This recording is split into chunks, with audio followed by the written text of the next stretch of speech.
hanging on a tree out here that's eventually the tips will end up down at Arlington.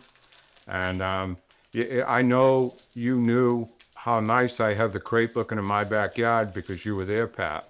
And and now you're going to have to come here because that damn moral, he's outdone me. His son Mike has been working on this like 24/7 for a month, and he's got everything put together here. It's just fantastic, Pat, and it's going to be so wonderful. It's obviously in good hands, Larry. That's wonderful. It's in the best hands. It's in the best hands. So I've been doing this for like coming on 20 years now in my backyard. It was like Dr. Zeus, Circus McGurkus is who I am, and my wife was like, "Oh, can we tone our lives down?" I said, "Yeah, this is it. It's never going to get better than this." And I decided that that was going to be my last big time crazy day, crate day air show. But the next year, I went back to the class at school and we sat down and we talked about it. And one of the classes at school, they end their day by yelling, "Don't quit, keep trying." And one of the kids says to me, "Why did you quit?" And I said, I didn't quit. I said, different chapter. You get to a point in your life, you have to write different chapters. You have to do different things. You have to do things in a different way. I'm not going to give this up, living proof. I'm going to do it a different way. And I said, and that's what life is about. I went home and I went into my house and I thought, well, that was good. I'm putting my lunchbox away. And I hear this womp, womp, womp, womp, womp, womp, womp, womp, womp. And I go running out in my backyard, and here comes this Army Blackhawk. Buzzed me by the house, and I pick up my phone. I dial Dave Smith. I text Dave Smith and say, "Keep your damn helicopters out of my yard." Charles Lindbergh was a person that I really admired on some level.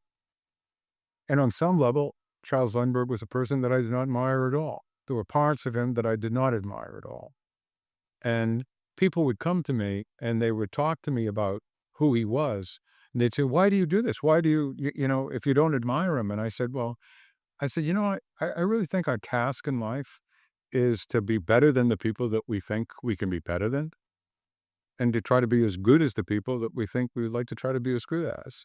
And I said, on my best days, I can promise myself that I'm going to be better than Charles Lindbergh about the things that I don't respect him about. But on my best days, I'm going to have to keep trying to be as good as he was on his best days.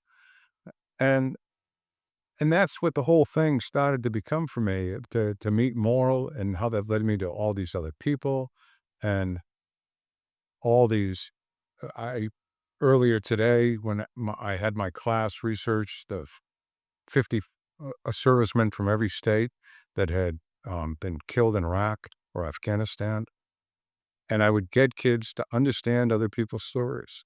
And if you could look at other people's stories and if you look at them and you say, I can learn something from that. I can take Charles Lindbergh and say, have a vision, have a plan, have a team, stay focused. I can look at Moral's story and say, I want to be a part of that story. I want to be Sweet Pea. David Green's story was never expect anyone to do anything you wouldn't be willing to do yourself. All of these people have stories that if I get good at them, I can kind of create my own patchwork quilt of my own life. Add them on, and I want to say to kids, that's how you do it. You pay attention and you look around, and when you see people that astound you, you be astounded. And then you say, maybe I could be astounded. Maybe I could do something like that. Maybe I could be that kind of person. And I think when it comes down to it, we all can be in our own way. And so that's and to come here and to sit here and see the wonderful job that Moral's son Michael has done, not only in trying to take this kind of convoluted and crazy story and try to seam it all together in a way, but also to know, relax. It's all going to come in time, and to know that he's genuinely interested and he seems excited by the opportunity to do it. Driving up here, I spoke to I spoke to David Green's family. I spoke to Mike McGreevy's family. I spoke to a lot of these families, and I said, this is so great that these guys' story is in a place, and we hung dog tags on trees that kids had learned about years ago, but now they've kinda they're it's perfect. They're hanging from a tree that the tips of those trees are gonna honor them, honor their comrades, and it's in a place where there's a story that is worth sharing with people. That model of the Spirit of St. Louis up in the corner when the when my article was in the Smithsonian Magazine, I get a call from a guy who says, "Do you have a model of the Spirit of St. Louis?" I said, "No, I don't." And he says, "Well, you have one now. I'm gonna deliver this to your house." He brings me that model, but more importantly, it's made in a handmade case that the plane fits down inside of, so I could carry it around the schools and I could bring it everywhere. And this guy is just like a corker. He's an English. He comes. He's got that stand built to put it in, and he says, "Do you mind if I mount this? If I take care of the?" I said, "No, no. Where do you want to put it?" He picks out a spot, and he gets his briefcase out. He's got his drill in there. He's got all his tools. He does everything he needs to, and he's looking through his briefcase, and he says, "Oh, I've forgotten my duster."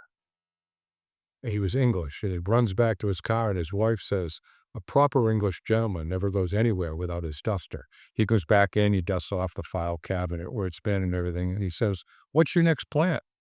And I say, "I want to build a mock-up of the Spirit of St. Louis that I can put in a zip line for kids to ride in. And I'm gonna build a plywood Statue of Liberty and a plywood Eiffel Tower, and they're gonna ride in this plane." And he says, "That's the most excellent idea. Look at this." And he opens up his wallet. He's got a picture in there of a little Mack truck that he's built for his grandchildren because the other grandfather runs a trucking company. And he says, "That's a great plan." He says, "What do you need?" And I said, "Well, I need a way to make sure that it's gonna be safe. How am I gonna this thing's gonna be pretty big, and how am I gonna?" He says, "Oh, I'll take care of that. I'm an engineer. I'll design that for you." He goes home, and a week later, I get a set of plans to how to build the cockpit. That's all, build it like this, and you can hang it on a cable, and it'll be. So then I got together with my buddy, and we built this plane, and it was big enough for like two kids to ride in at a time, and it was on a 250-foot zip line going down the hill, and they would fly from New York to Paris. And that guy showed up at every crate day for the next 15 years, bringing his grandchildren. I want people to come visit, and I want people to think about some of these stories and some of these things, and it's complicated. It's not an easy. I realize I've told a story that's not an easy story. Lindbergh was like the most popular person in the world on the day that when he did this. He got 20,000 marriage proposals. He had sacks of mail of women that wanted to marry him just like outright. He was the classic hero worship. And I would say to people, it was very interesting. I mean, I was a kid. I went and I saw the Spirit of St. Louis. I went and I saw Jimmy's story. And like anybody else, the more time you spend looking at people, the more you realize that they have flaws about them. So I would say to people when they come here, they should see Charles Lindbergh as the human being that he was.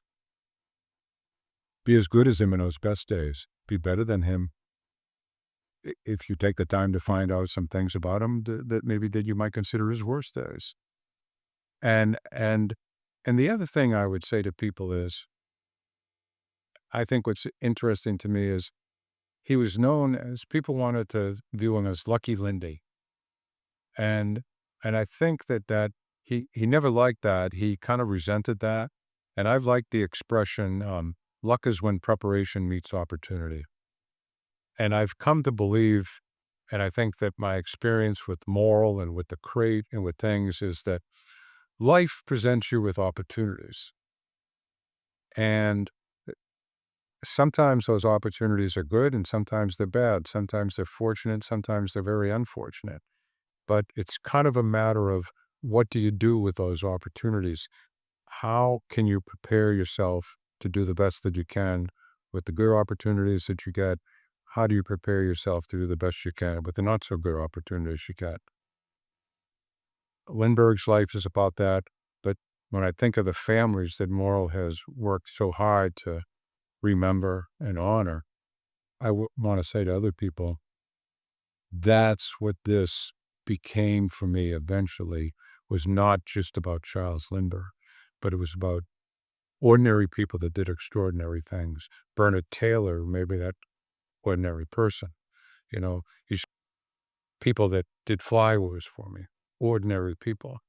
And the, and it's all around here. It's like you go up and you watch Morrill putting this flag up and you hear the stories of who shows up and what they do and how that very simple little principles, synergy, 1 + 1 = 3. All of a sudden, when you put people together and they really start to click with each other, magical things happen.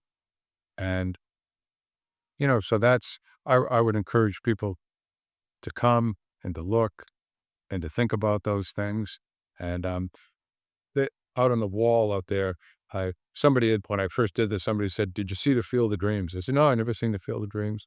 I watched the Field of Dreams, and all of a sudden, I got the Field of Dreams. I got the idea that, like, all of a sudden, the same thing had happened. People would come down into my backyard, and they'd walk in here.